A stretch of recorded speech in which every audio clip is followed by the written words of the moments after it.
Russian dictator Vladimir Putin still plans to take control of all of Ukraine and reclaim parts of Europe that once belonged to the Soviet Union. That's according to US intelligence cited by Reuters.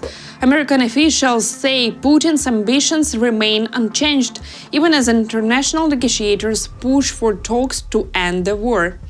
In his latest remarks, Russian dictator made it clear he has no intention of making concessions to end the war against Ukraine. He also accused the European Union of what he called an attempt to openly seize frozen Russian assets. At the same time, Putin shifted responsibility for any next steps toward peace onto Ukraine and European countries. Speaking following intense US-led talks with Ukraine aimed at ending that deadliest conflict in Europe since World War II, Putin said the American president appears to be genuinely trying to stop the fighting. He added that Russia is formally open to negotiations and what he called a peaceful settlement, but insisted that the final decision may come from Kyiv and its Western partners, especially in Europe.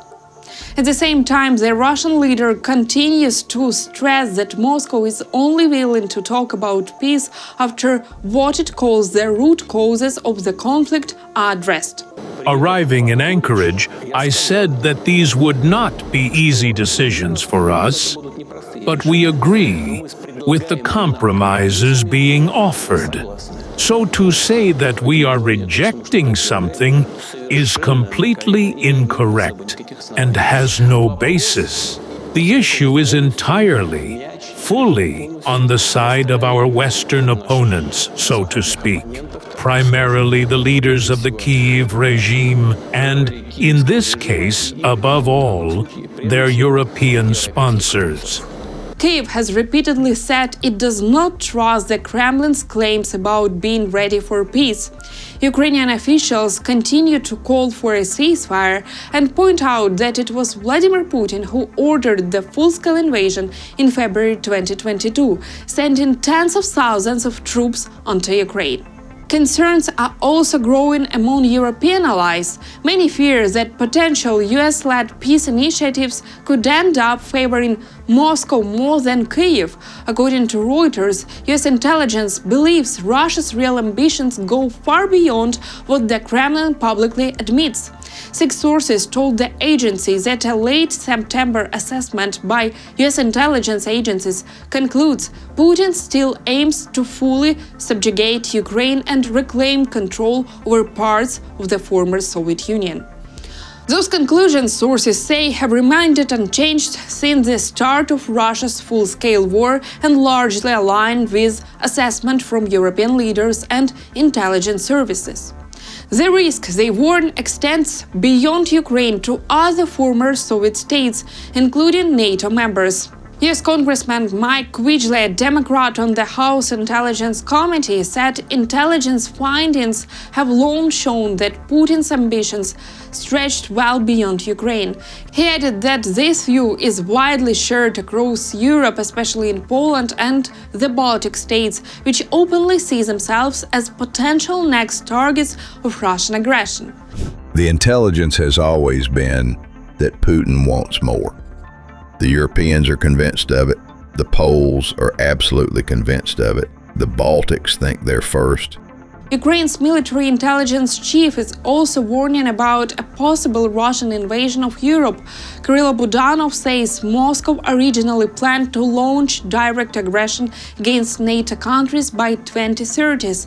But according to Ukrainian intelligence, the Kremlin has now revised that timeline, moving it up to 2027. Budanov says the Baltic states, Lithuania, Latvia and Estonia would likely to be the first targets. Poland, he adds, would not be occupied, but could face a direct military strikes instead. The Ukrainian delegation has held meetings with US and European partners in the United States. Following the latest round of talks aimed at ending the war, the sides agreed to keep working toward a diplomatic solution. The update was announced by Ukraine's National Security and Defense Council Secretary Rustem Umerov. We have concluded a meeting in the United States with American and European partners. Following its outcomes, I briefed the President of Ukraine. We agreed with our American partners on further steps and the continuation of joint work in the near future. Meanwhile, Russian President Vladimir Putin's special envoy Kirill Dmitriev has already arrived in Miami.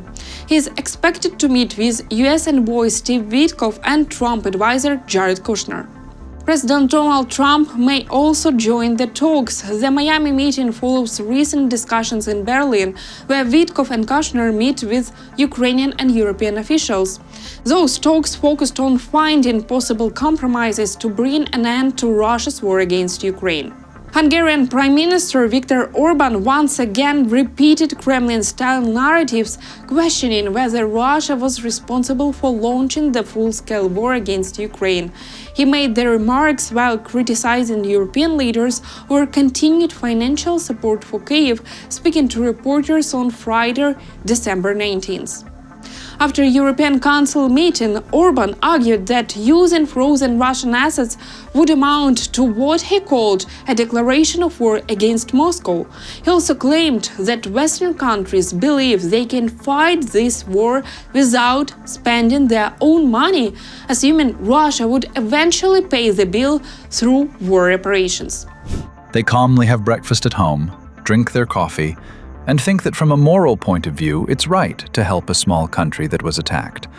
Well, not such a small one, and it's not entirely clear who attacked whom. But in any case, we are now helping a country that has suffered violence, and it costs us nothing. But in the end, they will pay. Earlier, Viktor Orban described the European Union's €90 billion loan to Ukraine as an extremely bad decision and called it lost money. He argued that Ukraine would never be able to repay the loan, saying the funds were effectively gone and that those behind the decision would ultimately bear the financial responsibility. According to the summit conclusions released on December 19th, Hungary, the Czech Republic and Slovakia opt out of implementing the EU-backed plan to provide Ukraine with €90 billion in support for next years, a plan approved by EU leaders. The funding would be raised through EU borrowing on capital markets, backed by the European Union's budget reserves. Meanwhile, the United Kingdom has put its own plan to use Russian assets for Ukraine on hold following EU's decision. The British government decided not to tap around £8 billion in frozen Russian funds held in the UK banks to provide financial support to Kyiv. On Friday, UK officials said London will not use frozen Russian assets in the country to support Kyiv on its own. The plan had always been to act only in coordination with Australia, Canada, and the European Union. We won't move without international partners, a government spokesperson said, adding that the UK would continue to work closely with the G7 and EU on Ukraine financing. UK Finance Minister Rachel Reeves said London will work immediately with partners to make sure Kyiv gets the funding it needs. On Friday, UK officials announced they will redirect $2 billion in World Bank loan guarantees to 2026 to cover Ukraine's urgent financial needs. Putin has gone even further than his own officials in exaggerating Russian success in Donetsk, Kharkiv and Zaporizhia regions.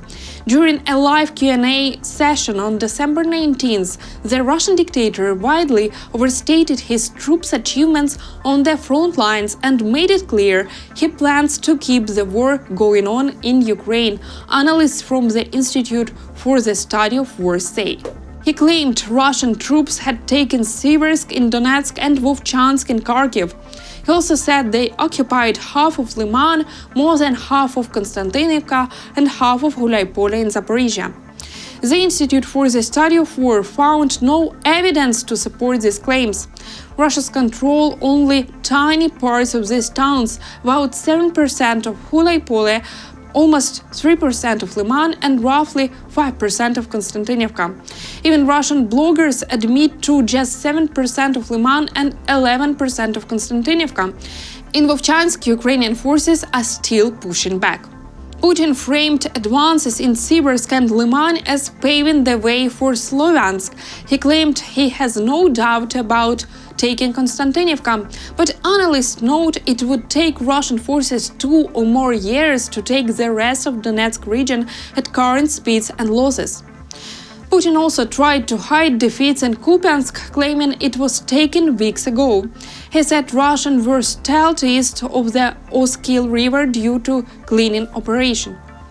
Analysts see this as an attempt to distract from Ukrainian counterattacks. Evidence shows Ukraine has retaken much of the city.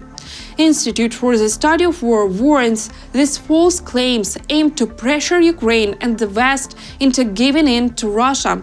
At the same time, Putin is trying to hide Moscow's failure to hold key positions, especially in Kupiansk, ahead of US talks.